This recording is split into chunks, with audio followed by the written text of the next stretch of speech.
I'm Bill Lynch at the Kennedy Space Center. With an hour and a quarter to the night launch of Shuttle 8, the weather over Cape Canaveral is showing signs of clearing, but there's still a steady rain. The Challenger crew has been strapped into their seats, and the shuttle hatch has been closed. The orbiter, its big strap-on fuel tank and booster rockets, brilliantly spotlighted against Florida's night sky, stands ready for launch. The astronauts have completed communications checks and are running through their pre-launch checklist. The countdown is going smoothly despite that heavy thunder and lightning storm that moved across the Space Center as the crew woke up for their traditional breakfast and then were driven to Launch Pad 39A. Astronaut colleagues of the shuttle crew are about to take off on a weather reconnaissance flight in the area aboard the shuttle training aircraft. They'll provide an eyeball assessment of cloud conditions and visibility on the Space Center's 15,000-foot runway that would be used for an emergency landing in the event of an engine failure that forced a return to the launch site. I'm Bill Lynch at the Kennedy Space Center. Paul Lockwood will have more news after this.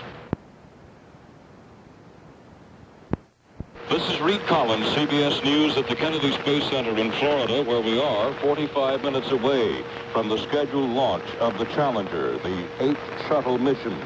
All 5 astronauts are up in the cockpit now. Truly and Brandon Stein in the pilot seats, Bluford and Gardner on the flight deck behind them, Dr. Thornton down below them in the mid-deck.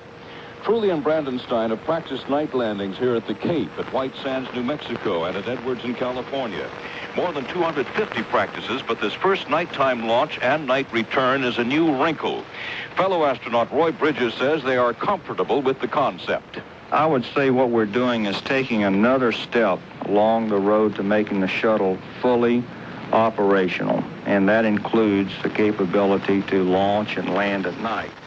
In the shuttle program, of course, we simulate everything we possibly can before we go out and do it for real, because then, of course, there's no way to turn back. And we don't do things in the shuttle until we feel fairly confident that they'll be successful. Edwards Air Force Base is the planned landing site, Labor Day, also the primary emergency landing site if something goes wrong between now. Newsman John Goodman is at Edwards. John, what's it like out there briefly? It's been dark here for over 2 hours tonight, Reid. Technicians are now standing by should the shuttle be forced to return after once around. They will deploy along a concrete runway that will be used for the landing in about a half an hour. Those runway lights are now on. The winds here in the Mojave Desert are mild this evening. The only clouds are scattered and above 1 mile, Reid. Thank you, John. And we're now 44 minutes from the scheduled launch of Shuttle 8. Reid Collins, CBS News at the Kennedy Space Center. CBS News, I'm Bill Lynch at the Kennedy Space Center. Due to bad weather, tonight's launch of Shuttle number 8 has been delayed. It is not yet clear whether it's been delayed by a matter of minutes or 24 hours. A few minutes ago, we got this statement from Launch Control spokesman Mark Hess. We would expect that as we enter this hold at the T-minus 9-minute mark, that based on the recommendation of the Air Force officer, that we probably will not attempt to launch at a 2:15 a.m. time, which was our original T0, but we'll instead possibly hold for as much as we can with the limit of our 34-minute window. The countdown is now in a final 10-minute hold with the clock reading T-minus 9 minutes. Launch officials will have to decide in the next few minutes whether to launch today at all or to go for a day's postponement. They could wait as long as 2:49 a.m. Eastern Time. The critical element in that decision may be the advice of astronaut Bob Crippen, now airborne in the shuttle training aircraft, using his experienced pilot's weather eye to assess the cloud and rain conditions. When we get word of the launch control decision, we'll of course pass it on. I'm Bill Lynch at the Kennedy Space Center. My colleague Jay Jones will have more news in a moment. This is Reid Collins, CBS News at the Kennedy Space Center in Florida, where the countdown has been stopped for the scheduled launch of Shuttle 8. We are being in a postponement now due to bad weather. The weather has improved somewhat, but the liftoff cannot now take place at 15 minutes after the hour as first planned. Bob Crippen, an astronaut of early shuttle experience, is now flying the shuttle trainer plane through a bank of clouds about 9,000 feet up. For a time, it was raining here at the launch site, which is another of those criteria which prevent a launch of a space shuttle. The rain has ceased. The weather is clearing somewhat. And NASA is using as some of its 34-minute window, the period of time during which a launch can take place, in order to assess the weather. So we will not have launch at 15 minutes after the hour. The clock has been stopped at T-minus 9 minutes. They're holding and they're waiting to see what the weather finally will do. This is Reid Collins, CBS News at the Kennedy Space Center. CBS News at the Kennedy Space Center in Florida, where the decision has been made to start the countdown, the final 9 minutes on the clock. We've been holding because of weather. The flight has been postponed or delayed just a bit, but now the countdown clock is supposed to be moving. There it goes. 8:57, 8:56. They're counting down toward a launch, which now will take place at 32 minutes past the hour, 8 minutes and 48 seconds from now. That will be the scheduled liftoff time of shuttle number 8. This is Reid Collins, CBS News at the Kennedy Space Center in Florida.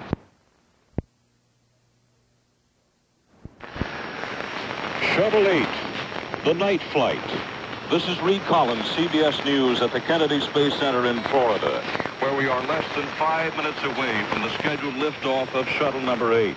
The 5 astronauts, Truly, Brandenstein, Bluford, Gardner, and Thornton, have been buttoned in the cockpit now for 2.5 hours. They got up in the middle of a rainstorm that became a thunderstorm. We've had lightning. We've had the glare of bolts of lightning streaking down on the pad site. Now the weather has cleared sufficiently. We had to wait some 15 minutes, however, beyond the scheduled liftoff time. But now we're going to go. We're down to 4 minutes, 20 seconds from scheduled liftoff. The auxiliary power units, the systems that enable the plane to fire on to move its elevons, its speed brake, its rudders, they're running. All of the lights are going. And let's listen to the voice. Commander Truly reports heater reconfiguration complete. T-minus 4 minutes and counting. Crew has been asked to close the visors. Now they're closing their visors. They're getting ready for liftoff. The main engine's now underway. T-minus 3 minutes, 50 seconds and counting. Orbiter aerial surface test is underway. Orbiter flight control surface is now being moved through a pre-programmed pattern. Wiggling the elevons, the speed brake, those maneuverable things that enable the spacecraft to become a plane once more. T-minus 3 minutes, 30 seconds. Orbiter ground support equipment power bus has been turned off. The vehicle is now on internal power, running off its onboard fuel cells, fed by ground We're listening reactants to the voice of Mark Hess, who is the launch control spokesman here at the Cape. T-minus 3 minutes, 10 seconds. The little beanie cap will soon be moved away. The cap that has prevented ice from forming atop the external tank. T-minus 3 minutes and counting. T-minus 2 minutes, 55 seconds. External tank liquid oxygen pressurization has started. Purging of the shuttle main engines is terminated. 500,000 gallons of fuel aboard. Minus 2 minutes, 43 seconds and counting. Retraction has started. Oxygen fan hood. Ground launch safety server will make the final check to make sure fully retract at T-minus 37 seconds. Truly in the left seat, Brandenstein in the right. 30 seconds in counting. Orbiter test conductor has requested pilot Brandenstein to clear caution and warning memory system. Behind them is Bluford. Behind him is Gardner.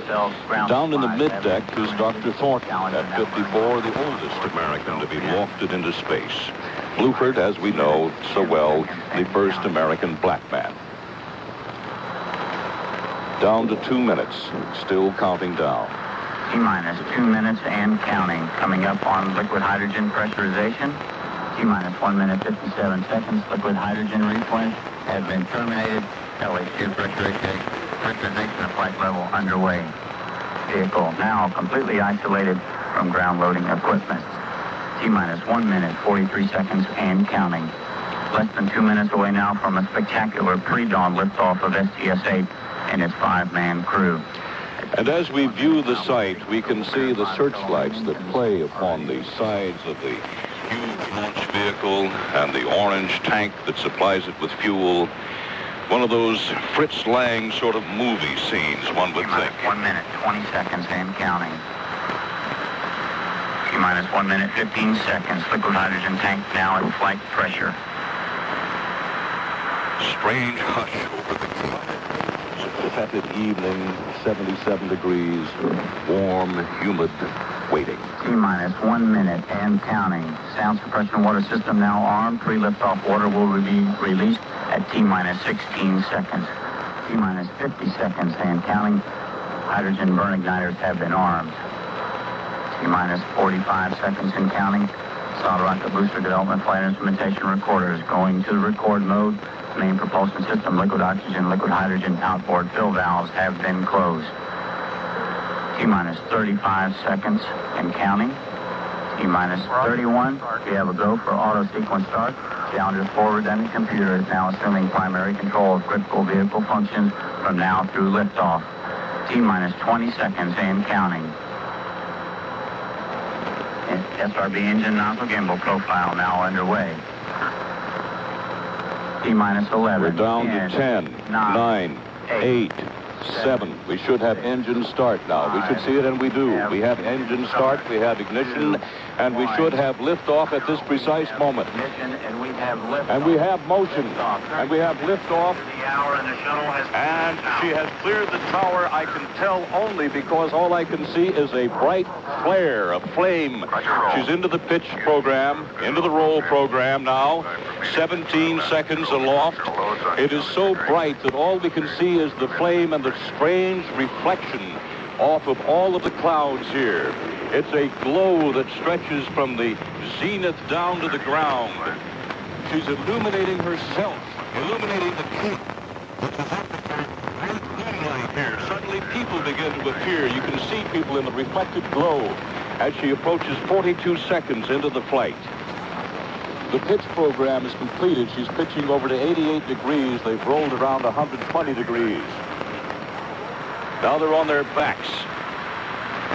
Nearly a minute into the flight, it looks good. We'll be listening to reports from Mission Control in Houston, which now has control of this flight, the 8th flight, the night flight. Altitude 6 miles, downrange 3 miles. The voice of Jack Riley. Throttle's going back to 100%. Challenger's go at throttle up. Challenger, Houston, you're go at throttle up.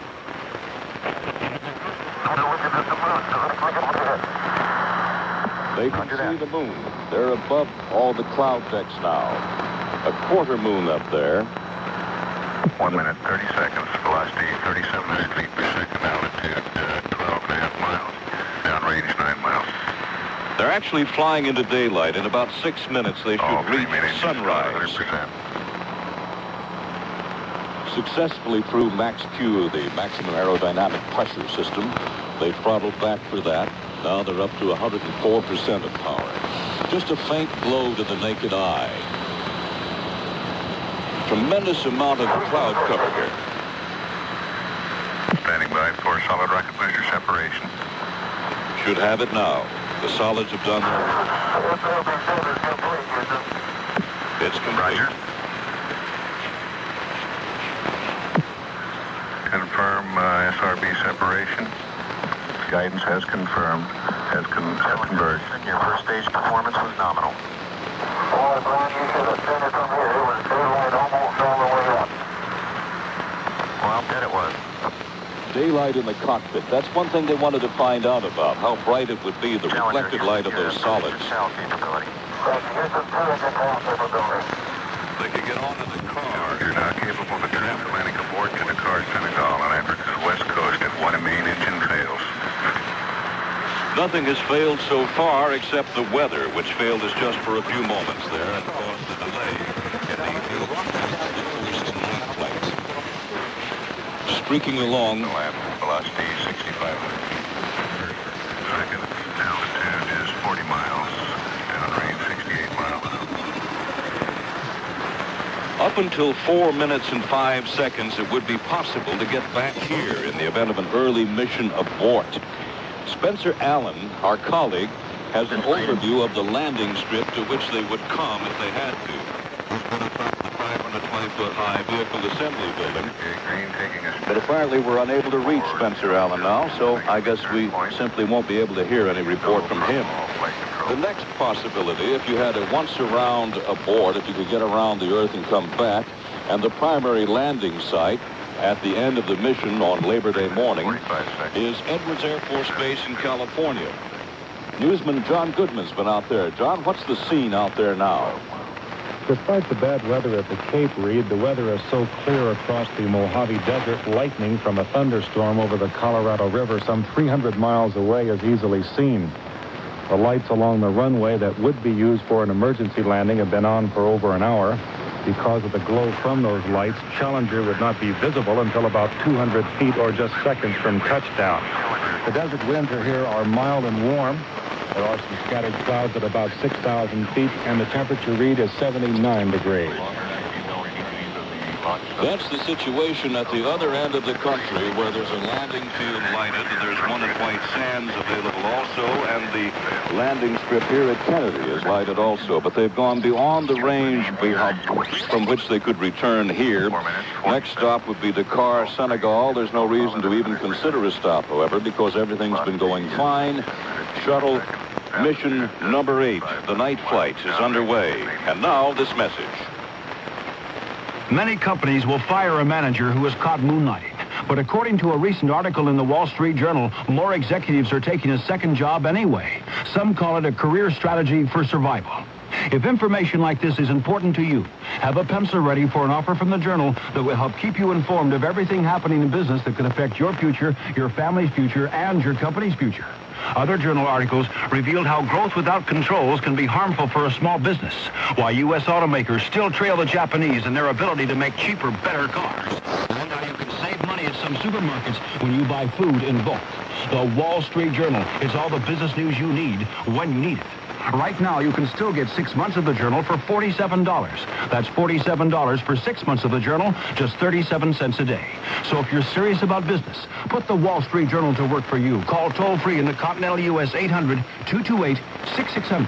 That's 800-228-6600. Except Nebraska. You would bill later. This is Reid Collins at the Kennedy Space Center in Florida. We're now 6 minutes into the flight of shuttle number 8. 5 astronauts left a little bit later than they'd planned. It was a picture-perfect night launch. The glare of the solid rocket boosters simply glowing on all of the atmosphere and all of the wet, damp thing that simply surrounds and surrounds the Cape here. You could see people in the reflected light of the rocket, even though it was perhaps 10 miles in the air at that time. They're flying on toward MECO. The main engine cutoff. We'll be following the flight now with the voice of Mission Control in Houston, Texas, Jack Riley. They have seen some sights inside the cockpit they didn't expect to see. It was bright as daylight in there as they strode up toward the moon, the quarter moon shining above them, and now they should be actually in daylight themselves. They have beaten us to the dawn.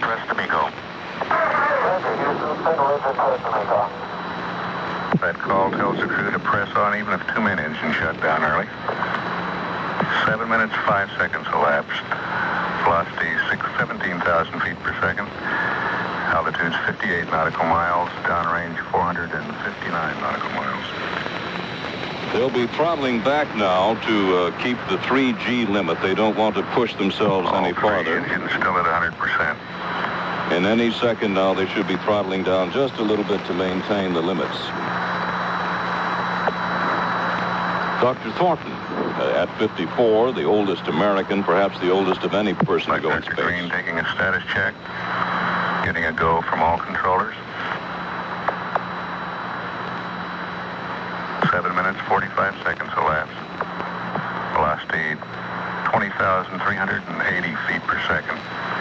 Altitude's 58 nautical miles. Downrange 580 miles. He's talking of nautical miles all the time, and you can add 15% to that if you want to get statute miles.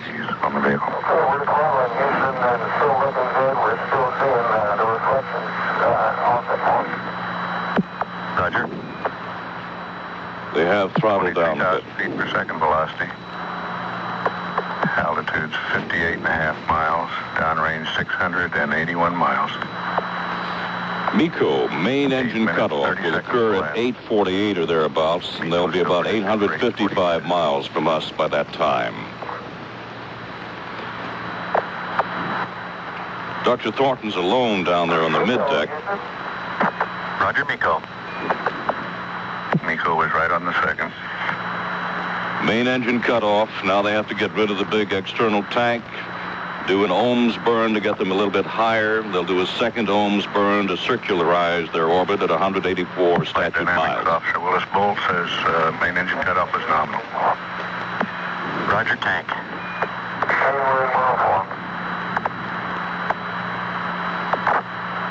It's estimated it was worth about half a sun out there as far as luminosity was concerned when the solids ignited.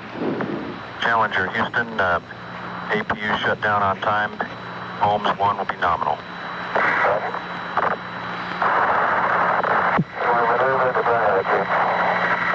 Roger. Sternal tank has separated. Ohms 1 will be nominal, 238 feet per second.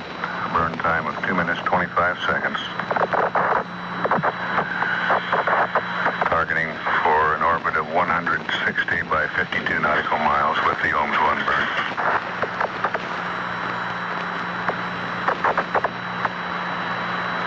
It was perhaps one of the more sensational sights that the part of this country has ever seen. My colleague Bill Lynch is with me here. And Bill, I'd like to get your impressions of it. That's something you don't see every day. Reid, I've never seen anything like that. I'm a space rookie in terms of being an eyewitness to a launch. The thing that impresses you most is the tremendous glow, the burning sensation, the rising sun off that pad, and then 30 seconds later when the shock waves and the vibration and the overpressure in the air hits you, it's quite a sensation. Our booth actually vibrated for full 20 seconds. It was a strange sight because it was so dark before, and then all of a sudden you began as if a half a sun had risen. All of a sudden you could see people out there all in this rosy glow of reflected light. I think the atmosphere has something also to do with it in containing that amount of luminosity because, as we've noted, there was a lot of cloud cover around. It was as if it were going up against a gray blanket, a shroud for a background. And especially since you could not see the spacecraft itself so much as the fiery emission. Obliterated entirely by the flame. And this has been characteristic of the solid rockets. The hydrogen that the main engines burn is almost invisible as far as flame is concerned. But now it's quiet out there. Now there's an eerie sort of silence as many of the hundreds of news people begin to gather their cameras and get ready to fight their way back from the Cape or back to the press office to get some of these statistics and the figures and the rest of it. But the essential thing, I think, is that 5 men have managed to cram themselves inside a spacecraft right on time in the middle of a tremendous thunderstorm. There was lightning all around, Bill. And under conditions in which I suppose most pilots wouldn't even like to take a plane off the ground. And yet it cleared just enough. NASA's weather people were just right enough, about 15 minutes off, but correct enough to assess this multi-million-dollar flight could be made on the night in which they planned it. It came right in the middle of their 34-minute window, beyond which they would not be able to deploy a satellite over the Indian subcontinent at about this time tomorrow. So things have gone reasonably well. We'll be on the timeline just that far behind everything now because of the late liftoff, so everybody will have to adjust his sights about 15 minutes, or 17 minutes actually. But again, it shows that the entire orchestration seems to work in a rather marvelous technological fashion, and you have 5 fragile men up in a cockpit preparing to go to work. And as they mentioned, as truly mentioned to the ground, it was quite bright in there. They got a lot of that reflected light, too. And then they saw the moon, and now they see the sun. So time for them has accelerated considerably as we wait here. It has indeed. They are just at the beginning of their workday. They slept late, had breakfast at about 10 o'clock tonight, and they will be working right through the morning hours as in our time zone. It's a long first day. Well, it's been a first, though. The first night liftoff, the oldest man to go into space, Dr. Thornton, the first black astronaut to achieve orbit, Mr. Bluford, and they and their companions are well underway now in lightness over Africa, while we sit here in the dark and just wonder at the miracle of it all. For Bill Lynch, I'm Reid Collins, CBS News, and we have had the flight of Shuttle 8, the night flight. This is Reid Collins saying goodnight from the Kennedy Space Center.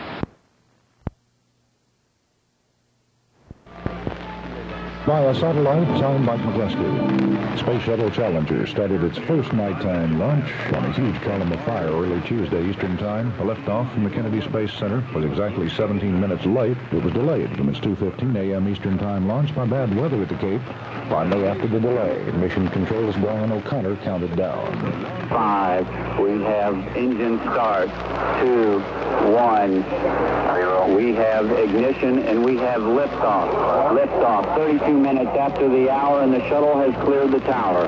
Capcom Brian O'Connor at Kennedy Space Center. The mission appears to be going perfectly right now. The Challenger only had a leeway of 34 minutes after that 2:15 a.m. launch time due to its payload. A satellite aboard needed to be put in orbit during the mission at a precise time, and launch consequently had to be close to window of time Tuesday morning. This is Mutual News.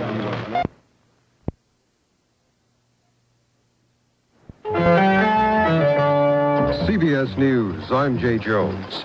The Space Shuttle Challenger rode to daylight about an hour and a half ago, lifting off from the Kennedy Space Center, turning the early morning darkness into brilliant light, and then disappearing into the night sky, racing toward the African dawn. The launch was 17 minutes late because of stormy weather around Cape Canaveral. Otherwise, the mission is going well. The latest from Bill Lynch. Within the past few minutes, as Challenger passed over Hawaii on its first orbit, the crew has been opening the big payload doors to avoid excessive heat buildup in the shuttle craft. Meanwhile, NASA officials here at the Space Center have been evaluating the spectacular night launch, which came close to being put off for a day because of that severe weather. Thomas Utzman is Director of Shuttle Management Operations. It's a very smooth mission. We only had a couple of problems, and the one was a ground heater, and the rest were weather, and weather. The two solid rocket boosters, which can be refueled for later launch, have been sighted now by recovery ships in the Atlantic, and at first light, divers will go into the water to secure them for towing back to port. Also at this hour, NASA communications experts are beginning to test radio links using the TDRS relay satellite, with results, according to the crew, loud and clear. Bill Lynch, CBS News at the Kennedy Space Center. Engine start. 2, 1. 0. We have ignition and we have liftoff.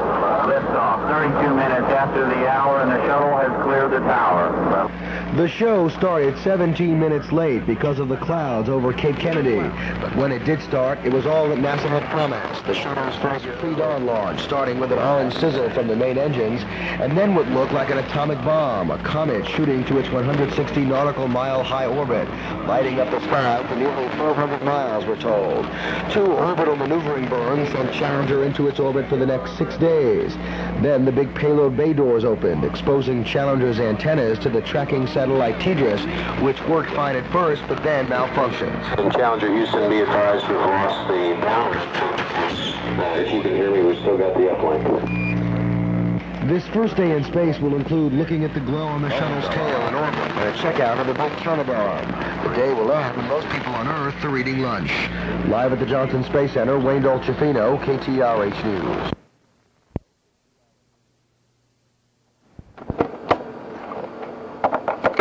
This is Doug Poling. Israeli radio is reporting that it did not prevent a pre-dawn launch of the Space Shuttle Challenger. We have the latest from Reid Collins at the Kennedy Space Center. A storm laced with lightning delayed the launch of Shuttle 8 by 17 minutes, exactly half the time allotted to get the Challenger on its way.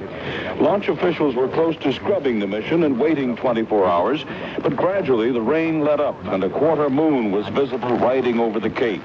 So the countdown clock was started again, and Shuttle 8 roared off the pad at 32 minutes after the hour and put the 5-man crew into a perfect orbit. Lab Director Al O'Hara praised the agility of his launch team. I was very very pleased with the reaction of the test team to the hold. Whenever you extend a hold at 9 minutes like that, there could be a letdown, and we all knew that the weather was very marginal.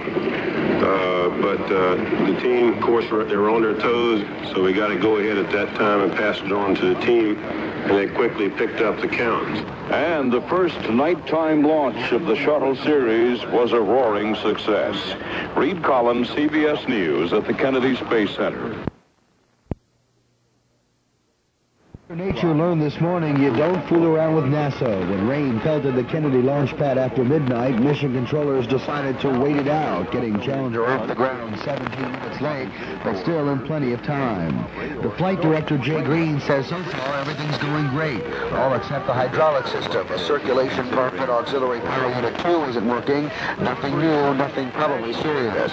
Working fine this morning is the tracking satellite. They said we were going to go from Hawaii to Kansas, and sure enough, we had a 30-second LOS period to accomplish the handover, and once we did, the comm was as good as any comm that we've had during the program.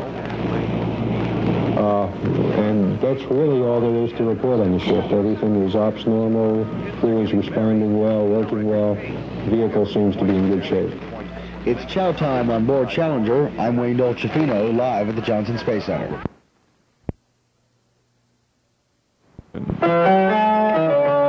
The shuttle Challenger climbs to orbit after a weather-delayed launch.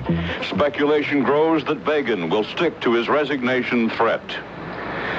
Good morning, this is Reid Collins with the CBS World News Roundup, reporting from the Kennedy Space Center in Florida. It was 17 minutes late, but it was sensational. We have ignition and we have liftoff. Liftoff, 32 minutes after the hour, and the shuttle has cleared the tower. Clear.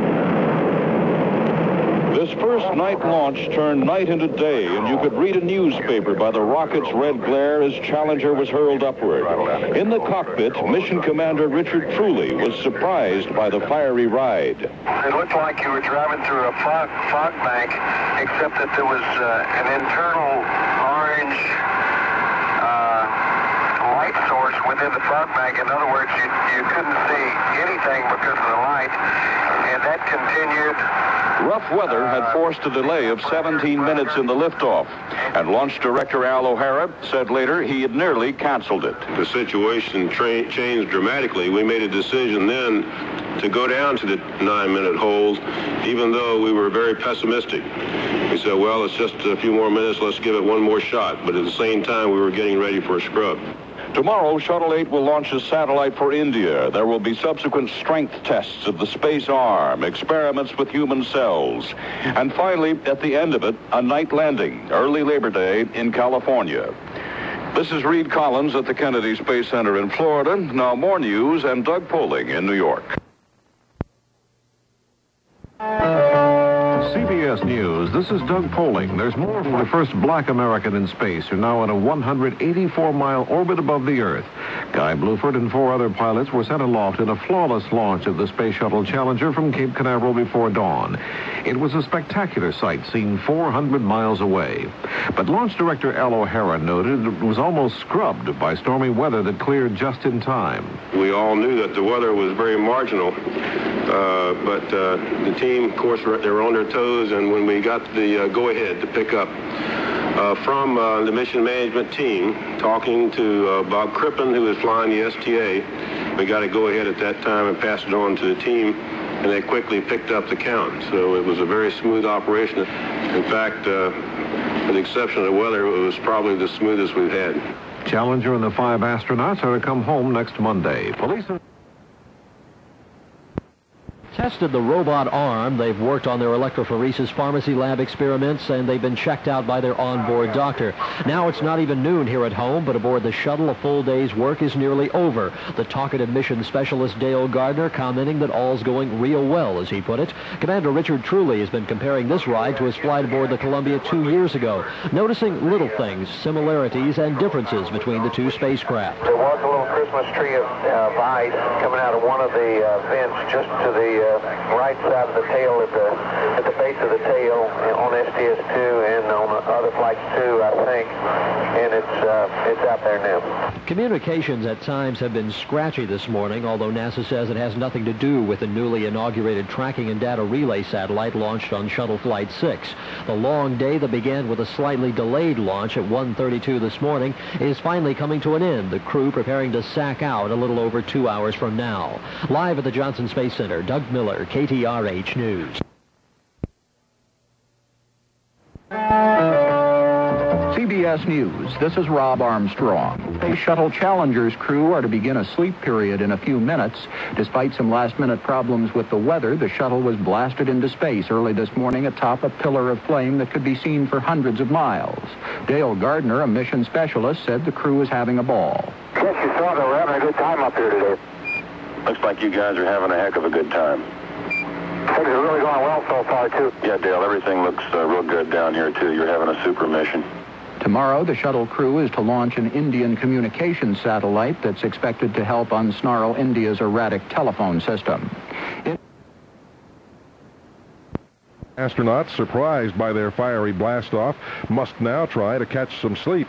KTRH's Doug Miller reports live from the Johnson Space Center on the launch and the flight of America's 8th space shuttle mission. We have ignition and we have liftoff. Liftoff, 32 minutes after the hour, and the shuttle has cleared the tower. The fireworks started late, but it was worth the wait. Storms delayed the shuttle's first night launch by 17 minutes, but the forces of nature didn't stop the bright red explosion of ignition that glowed in the skies for hundreds of miles. The brilliance of that flash caught the crew by surprise. Dale Gardner wondered whether the engines on the space shuttle with their 6.9 million pounds of thrust were misfiring. Okay, it was pretty surprising. I looked back for ignition of the SSMEs and for the SRBs, and darn near blinded myself. It looked like we were just totally enveloped in a ball of flame. Commander Richard Truly was momentarily afraid he'd done something wrong, but the boosters were just fine. The shuttle is now flying right in a 160 nautical mile circular orbit with its 5-man crew, including America's first black astronaut, Guy Bluford, and the oldest man to ever fly in space, 54-year-old Dr. Bill Thornton. The veteran of this flight, Commander Truly, has been comparing this ride on the Challenger with his flight on the Columbia 2 years ago. He's noticing some small oddities shared by both of the space shuttles. There was a little Christmas tree of ice coming out of one of the vents just to the right side of the tail at the base of the tail on STS-2 and on other flights too, I think, and it's out there now. But the best news for NASA is that the troubled tracking and data relay satellite launched on Shuttle Mission 6 is working out just fine. It's bouncing shuttle radio signals back to mission control. The timeline for the entire mission is now thrown ahead by 17 minutes. But Flight Director Jay Green, talking in NASA's roundabout lingo, is happy. Crew is responding well, working well. Vehicle seems to be in good shape. And the commander of this flight agrees. Just generally a great time is being had by all. Well, now, while it's lunchtime here in Houston, it's nearly bedtime aboard the Challenger. The next big event comes for tomorrow for the astronauts and for us. It'll be the deployment of an Indian telecommunications satellite again early tomorrow morning. Reporting live from the Johnson Space Center, Doug Miller, KTRH News.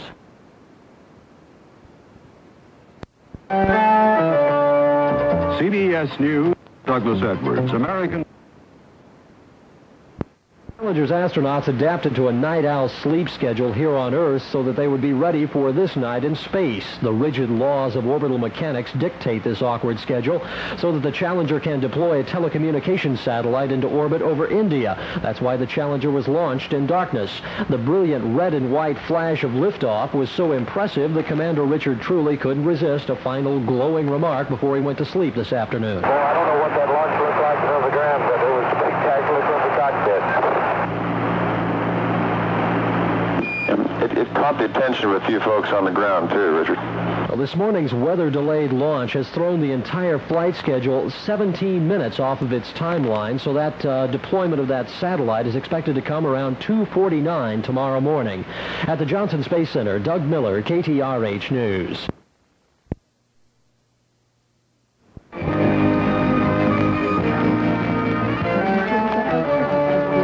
CBS News, this is Paul Lockwood. The space shuttle are up and about and have been for an hour and a half now after their first sleep period in space.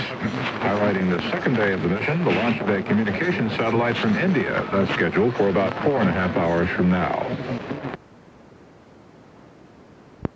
Challenger's most important task is now about 4.5 hours away from the moment of truth. The deployment of the Indian telecommunications satellite INSAT-1B should go without a hitch. The hardware has a record of reliability proven 4 times over in space shuttle history.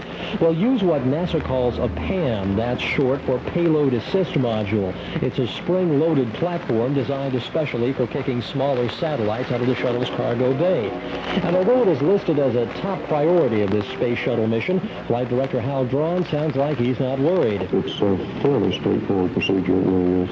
And well understood by the crew and the ground controllers. It's very straightforward. Well, NASA may be looking at this as a matter of routine, but the Indians keeping their fingers crossed tonight about their satellite can't afford to be blasé. This is their second chance at getting this right. Their first satellite, INSAT-1A, was launched on an expendable Delta booster in April of last year, but a failure in its stabilizing rockets forced ground technicians to shut the bird down, leaving it tumbling uncontrolled in orbit. Well, the storms that delayed Challenger's launch early this morning have set the entire mission timeline back by 17 minutes.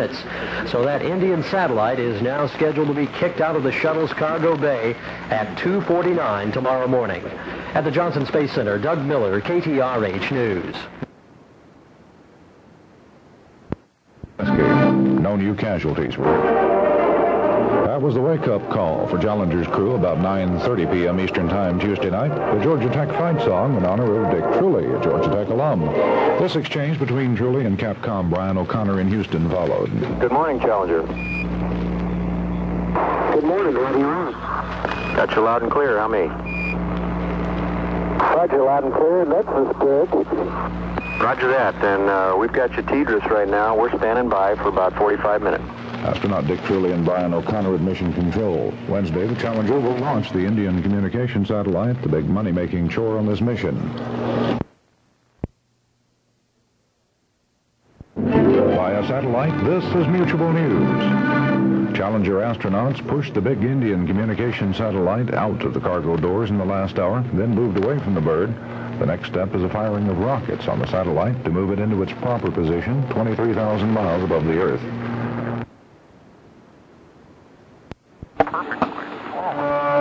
CBS News, this is Paul Lockwood. The space shuttle, the astronauts have successfully carried out a major goal of the mission, namely the launching of a $50 million Indian communications satellite. The satellite is designed to beam telephone calls and television broadcasts across India and also to supply vital weather information.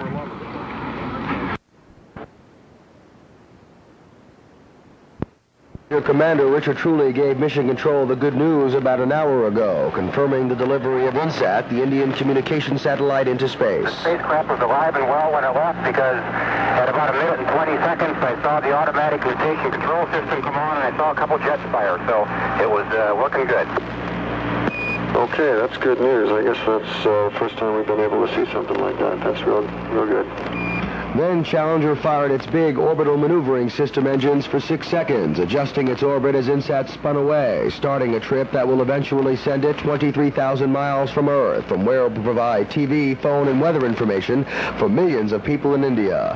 Live at the Johnson Space Center, Wayne Dolcefino, KTRH News.